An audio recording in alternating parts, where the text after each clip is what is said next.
97.1. It's getting KW V3 Coilovers installed tomorrow at 10 a.m. It's my birthday present to myself.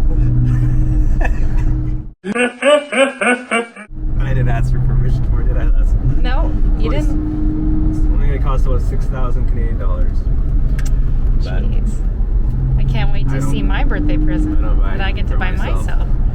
So here we are, we're enjoying the soft setting.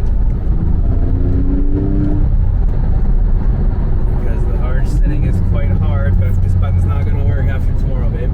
This PASM button. So of course when you turn it on, it goes into PASM Sport. And PASM stands for Porsche Active Suspension Management System. Turn it off, the suspension gets obviously much softer. You turn it on, it gets a lot stiffer. And with the coilovers, it's going to be pretty much at the stiff setting all the time, which is going to be quite rough. Last time we had them in was our E46 M3. But we got used to that, right? We liked it. Yep. And it was worth the stance.